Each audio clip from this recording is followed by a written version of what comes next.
Pemirsa, seri pemahaman Skriptura yang saya kasihi di dalam Yesus Kristus, kita akan membahas seri SPS kelima yang mengambil tema Kitab Rut pada bagian ke-26. Kita akan membahas tafsir Rut 2 ayat 5 sampai 7. Rut 2 ayat 5 sampai 7.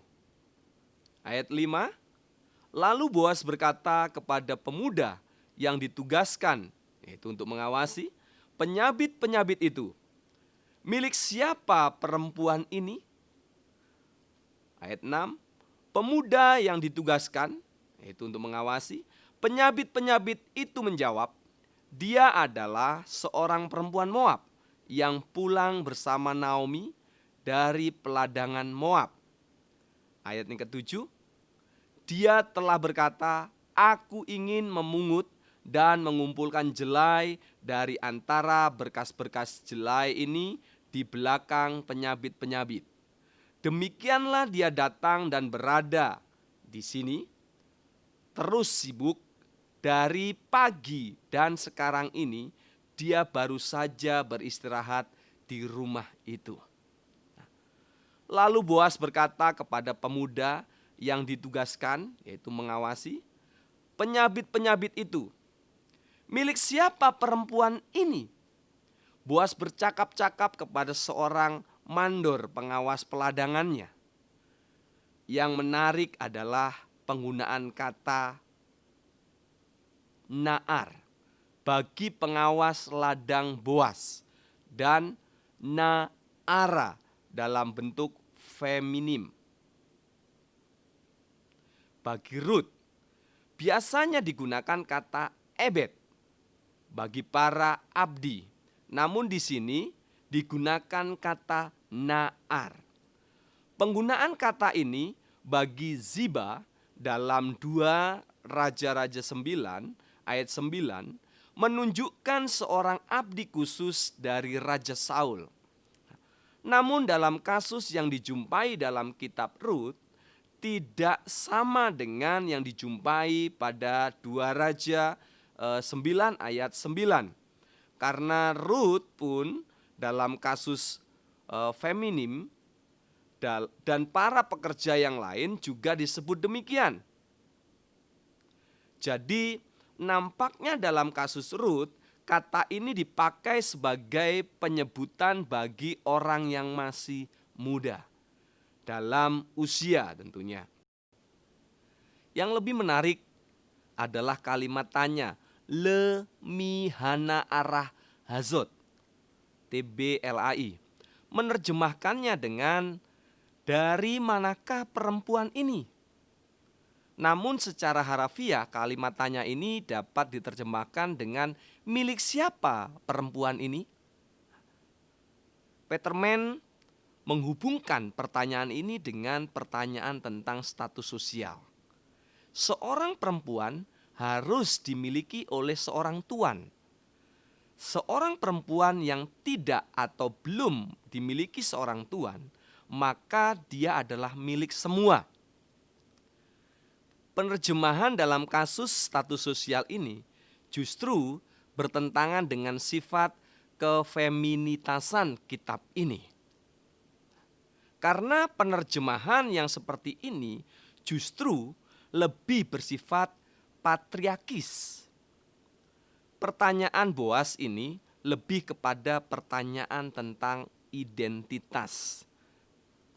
TBLAI memandang kepada identitas asal kebangsaan Rut dengan menerjemahkan dari manakah perempuan ini.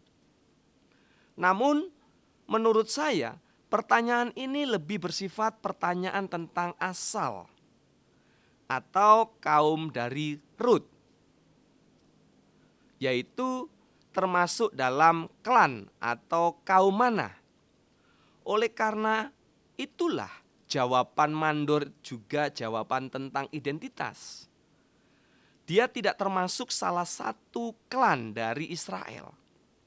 Namun dia adalah perempuan Moab, perempuan asing. Pemuda yang ditugaskan Mengawasi, penyabit-penyabit itu menjawab, dia adalah seorang perempuan Moab yang pulang bersama Naomi dari peladangan Moab. Mandor pengawas menjawab atas pertanyaan tuannya bahwa memang perempuan muda itu adalah perempuan Moab, perempuan asing, namun dia saat ini termasuk di dalam klan di mana Naomi juga termasuk di dalamnya, klan Elimelek. Karena perempuan muda itu datang bersama Naomi. Dan menurut hukum adat waktu itu, jika seorang telah masuk dalam satu keluarga, maka orang tersebut tidak peduli orang itu adalah orang asing, adalah bagian dari keluarga itu. Dan secara otomatis juga termasuk dalam klan itu. Dari jawaban ini, maka secara tidak langsung menyatakan bahwa Rut adalah satu klan dengan Boas.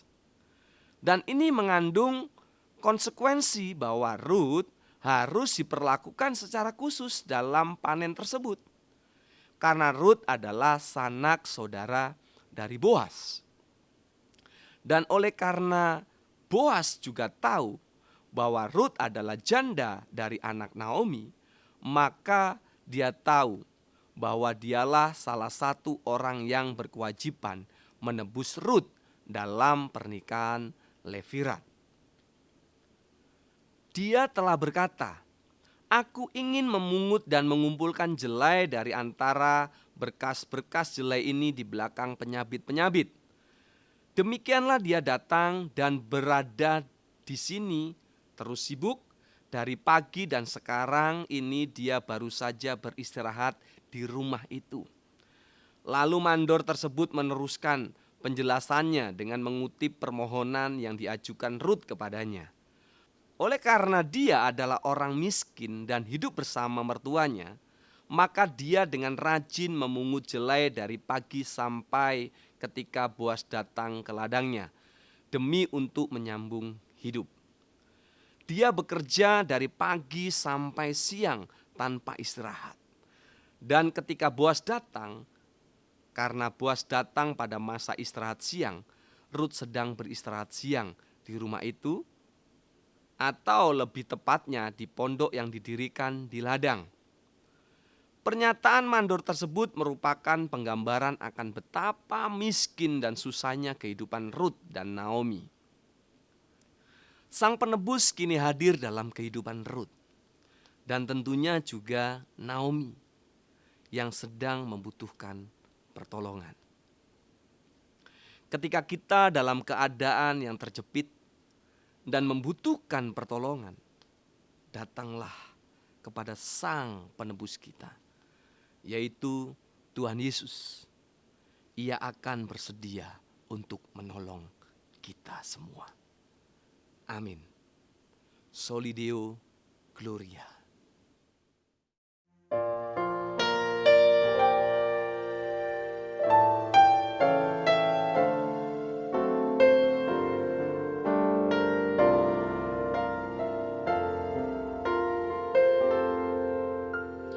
Hatiku tenang berada dekatmu, Kaulah jawaban hidupku.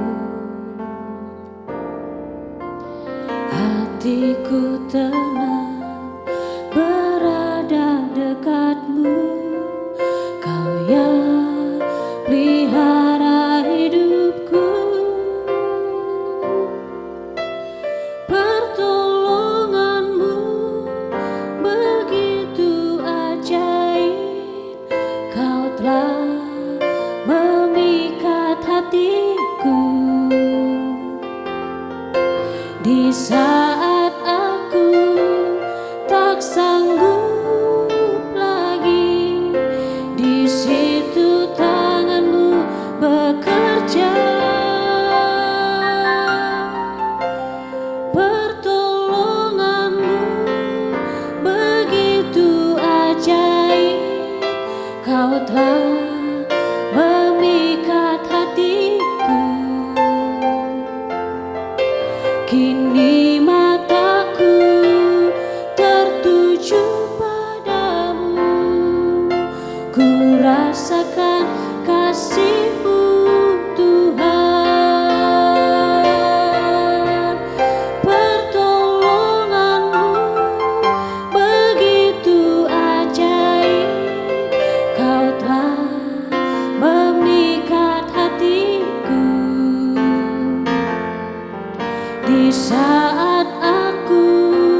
jumpa